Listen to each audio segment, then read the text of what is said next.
Hello students, welcome to my channel. Students, today we are going to start the second chapter of class 11 physics, which is units and measurements. So let's get started. Students, we all know that science is the study of nature. Everything which we see around us, we study in science. Around us we observe the sun, we observe the moon, so many things we see the water that is falling. So each of these things which we observe in the nature has got its own characteristic properties or physical properties which are unique in their own sense. For example, if you look at the sun gives us light, it gives us heat is a kind of energy. Light, we'll study later, is an electromagnetic. If you look at water has the property of always going from the higher level towards the lower level. It will never go from a low level towards the high level. Even if you perform an experiment in the laboratory, put a tube and pour some water at the high end, it will go towards the lower end. But if you pour some water at the lower end, it will never go in the upward direction. So that is a characteristic property of the of everything which we see around us in the nature. So in this way, everything has its own unique physical properties. For example, if I keep this duster on my hand, then I can feel some kind of the force on my hand because of this duster, which is nothing but the weight of this duster. It has got a certain mass. Now, so this mass is actually the physical property or the physical characteristic of the duster. In the same way, if somebody asks me that what is the size of this duster, then I'll say that this is this much in size. If somebody asks me that what is the size of this whiteboard, I'll say that it is this much in size. So this much and this much is nothing but the length of my duster and my whiteboard respectively. So length again is a characteristic property, it is a physical property of these two materials which are duster and the whiteboard. Now, if someone asks me that how much is the gap between the sunrise and the sunset, then there is a certain amount of the time, there is a definite duration of the time between the sunrise and the sunset, which we found out that it was 12 hours approximately. So in this way, there is a certain physical property of every material, of everything which we observe around us in the nature. Now, if these physical properties can be measured by using certain phenomena, certain processes, and they can be assigned exact numbers, or they can be allotted exact numbers, they can be measured precisely, then we say that these are physical quantity. Let's write down a definition and then again I'll explain. Physical quantity. If a physical property of a material can be quantified, that is, it can be measured using the numbers, it is a physical quantity.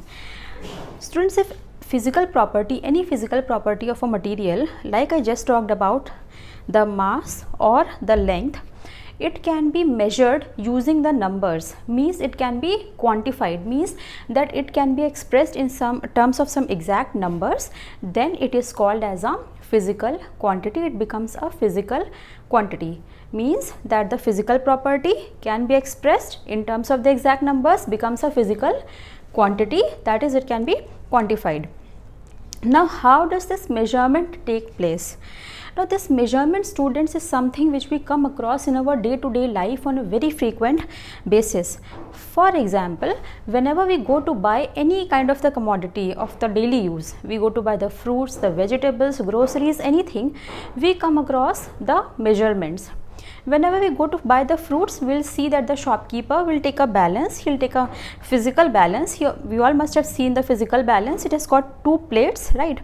On one side he'll put the fruits, say if you are going to buy 1 kg of apples, he'll put some quantity of the apples on one side, he'll put a weight on the other side, and when both of these plates are at equal level, both of the sides are at the equal level, then he will just put the apples in the bag and give it to us and say that this is 1 kg apple. So in the same way, when we go to buy a piece of cloth, if suppose that we have to buy 1 meter of the cloth, then we will go to the cloth shop and he'll measure it by using a meter scale, cut it off and give it to us.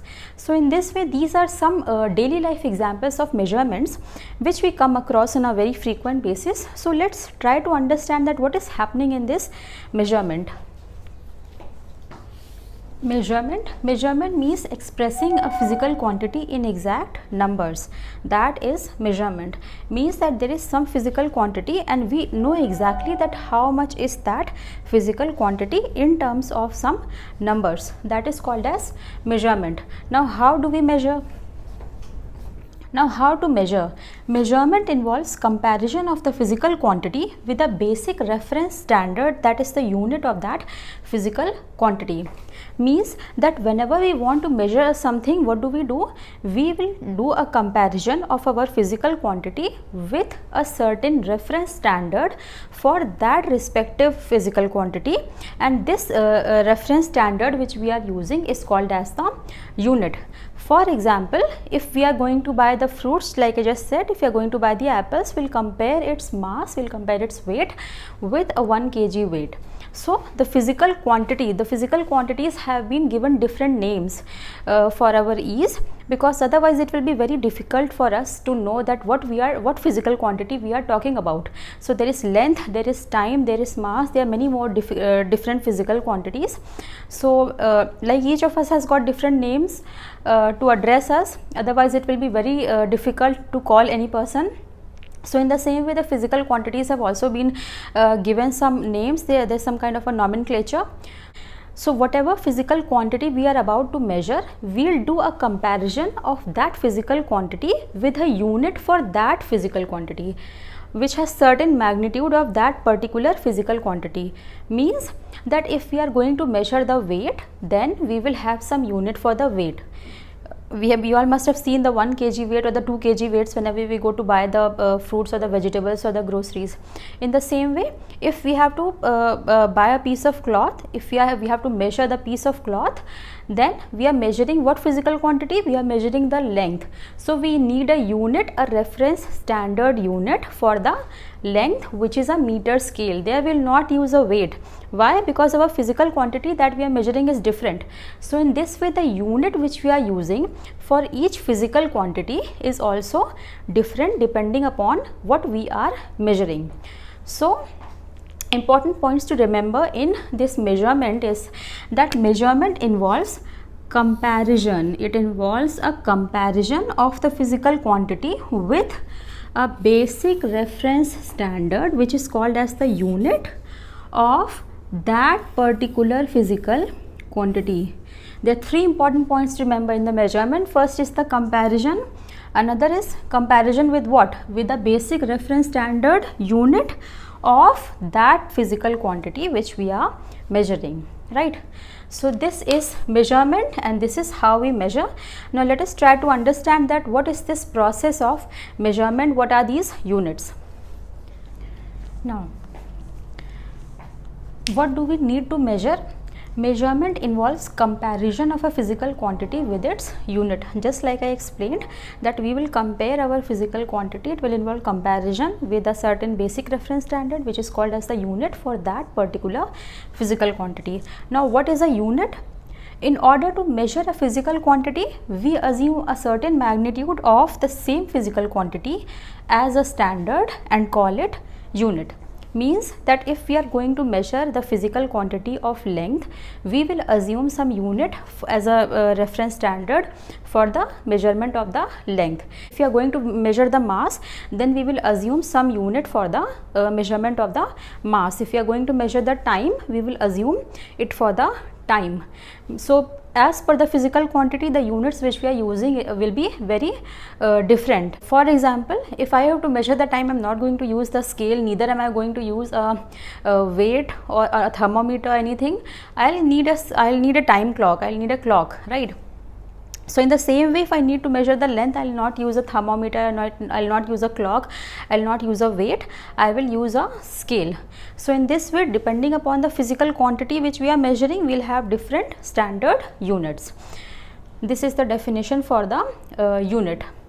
Now measurement, students, is something which is very important in science, in generally in life as well, in science, in life, everywhere, because without measurement, without exact values, our whatever we are doing becomes very abstract. It becomes kind of meaningless, because if suppose we are going to buy the groceries, then we don't have any measurement, then you can imagine that it will be really difficult that how we buy the fruits or the vegetables or the groceries for the entire month, and what will be the measurement, it will be very difficult. Very simple things like cooking, in cooking also we need measurements, we need proper measurements of the things, of the ingredients to make a good dish, right? So measurement is something which is very important in day to day life. Like cooking, we have to buy a piece of cloth, we have to buy groceries, we have to buy fruits, we have to buy vegetables, we have to build a house, we need proper measurements for everything. So measurement, and same way in the science, same way in the physics, in other subjects as well of science. So measurement is something which is very important. Students, the units which we use provide us with some exact measurements for our physical quantity. So they need to have some properties, or there have to be some features which they must have in order to be a unit. Let's discuss about that. Properties of the units. First is that it should be of the suitable size, easily accessible, precisely defined, easily reproducible, and it should not change with the physical conditions like the place, time or temperature, pressure, etc. Let's discuss these one by one. First is it should be of the suitable size. So suitable size, students, here we are with the suitable size we are talking for the size of the unit which we are measuring. Means that when we go to buy the vegetables, we'll always see that the weight which are available with the shopkeeper are say 500 grams, or it will be 1 kg, or it will be 2 kg, it will be 5 kg, it will be 10 kg. It is never like 375 grams or 425 grams or 725 grams. We do not have the units like that. So these units have been designed in such a way so that it makes things convenient for us, things easier for us. Otherwise, and whenever we go to buy also, we'll ask for 500 grams or 1 kg. Why? Because we know that the units are like that. It has been made for our convenience, for our ease. So it should be of the suitable size. In the same way, when we go to buy the piece of cloth, we have a meter scale. We'll either ask for half a meter, 1 meter, 2 meters, 5 meters. So in this way, the units which we use should be of the suitable size. Easily accessible. Easily accessible means that these units are available everywhere. They have got certain standards and they are available in the exact form everywhere. There is not a difference in them, so that the measurement becomes easy at every location, everywhere. So they should be very easily accessible. It is just about how easily we can get that. We are talking about that. Precisely defined. Now very important that units must be precisely defined. If suppose we define 1 meter in a way that the distance between my arm and my index finger is 1 meter. Now every person will have a different length for that particular unit, right? So it will be very difficult to exactly say that how much is a meter. So in this way, the meter scale which we use has a very exact value of 1 meter.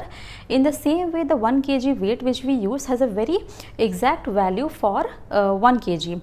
Similarly, the thermometer or the clock, any kind of the unit which we use, have got certain exact values which do not change by even a centimeter or even a gram, or even the smallest unit, they do not change. They have very exact values.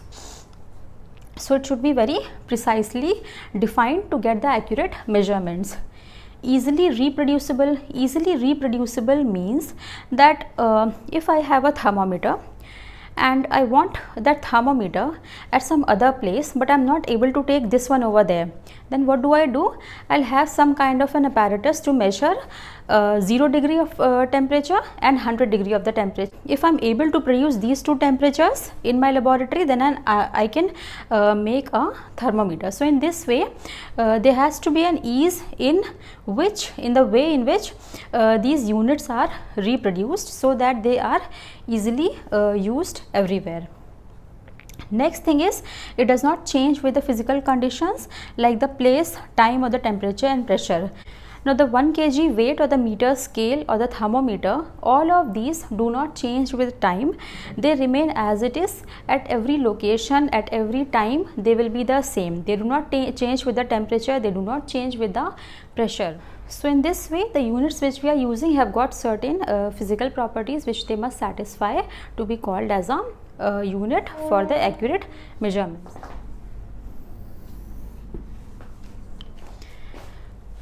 Now let's talk about that how do we express these physical quantities.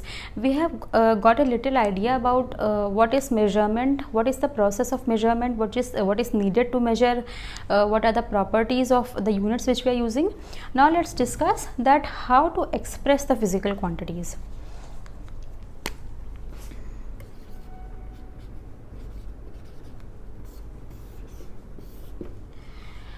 If I have a physical quantity which is given by Q,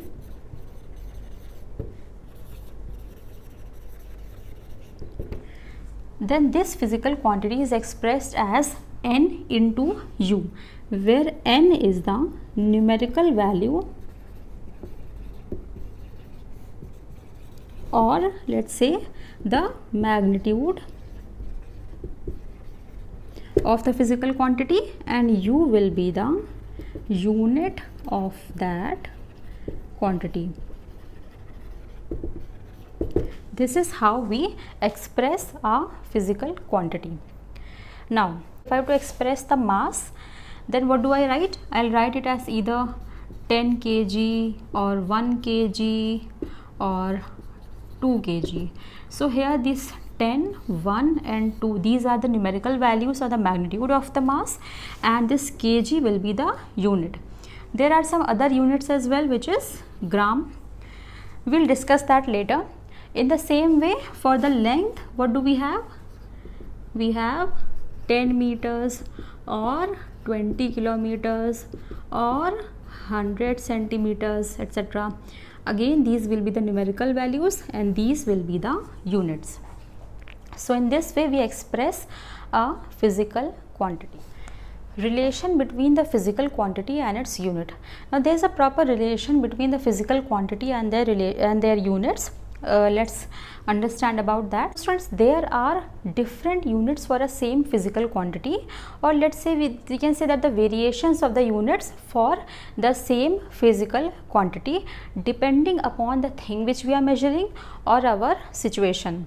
For example, whenever we go on a journey, we always see that there are some milestones on the road. There is a kind of a stone which is most of the times it is painted with white and yellow, and there is a number in black which is written on it, and the name of the place is written. So it shows that this much of the distance is left for us to reach that particular destination, and that distance, if we see, is always written in kilometers. Now, if I have to measure the length of this duster, then I will say that this will be 10 centimeters, for example. I will not express it in terms of kilometer or meters. If I go to buy a piece of cloth, I will express it in meters, means I will ask the shopkeeper to give me 1 meter of cloth or 2 meter of cloth. So the physical quantity remains the same, which is length, but depending upon the thing which we are measuring, which is our duster, the piece of cloth or the distance between two cities, I am using different units to express that same physical quantity. Why am I doing this? I am doing this because of my own ease, for my own convenience, so that I am able to express it conveniently, and the person that I am telling that thing to is also able to understand it in an easy way. The larger the unit, the smaller the numerical value, or vice versa. So numerical value is inversely proportional to the unit, or let's say N into U is equal to a constant. When we remove the sign of proportionality, we get a constant, right? So N will be inversely proportional to U, that is the numerical value will be inversely proportional to the unit. If I have N1 and N2 as two numerical values of the same physical quantities which have a unit U1 and U2 respectively, then we can write N1 into U1 is equal to N2 into U2, and we can convert one into the other. So this is the relation between the physical quantity and its unit. Students, in our nature we have a large number of the physical quantities, and also we have different units for these physical quantities. So in this way we have a large number of the units. There are large number of the units which we have to learn. So it is very complicated for us to remember such a huge number of the units for all of those physical quantities. So to make the things easier for us, we devised a way that we have a certain group of the units for some physical quantities which cannot be expressed in terms of any other units, and these group of units we call as the fundamental units and the base units. There is another group of the units which can be expressed in terms of these base units or fundamental units, or as the combination of the base units, and that is called as the derived units. Let's write it down. Base units or fundamental units. There are some physical quantities whose units are independent. That is, independent as the name suggests, they do not depend upon any other unit. That is, they cannot be expressed in terms of any other units, or they cannot be changed to any other unit, or they are not related to any other unit, means they have an independent identity. They are neither related to any unit, nor they can be changed to any unit, nor they can be expressed in terms of any other units, and these units are called as the fundamental units or the base units. For example, we have length, mass, time, etc. These are all independent units. Derived units. Most of the physical quantities are such whose units can be expressed in terms of or as the combination of the base units, and they are called as the derived units. Means that some units are there which are independent, there are some units which can be expressed in terms of the other units, or they are related to other units, they can be expressed in terms of the combination of the other units, and these are the derived units. Most of the physical quantities which will have units which are related to the base units. For example, we have the speed. Speed is equal to distance upon time. Distance has the unit of length, time t. So both of these are independent units, and speed is a physical quantity which is related to both these. Unit means that the unit for speed is related to both of these independent or base units of distance and time. So this is the fundamental unit and the derived unit. So these are the fundamental units and the derived units. The complete set of the fundamental units and the base units together forms the system of units. So the complete set of the fundamental units and the derived units is called as the system of units. There are some types of the system of units. We'll study that in the next lecture. So students, this was kind of an introductory lecture about the units and measurements that we studied today. So in the next lecture we'll study some more topics of the same chapter. Thanks for watching. Do join the next class.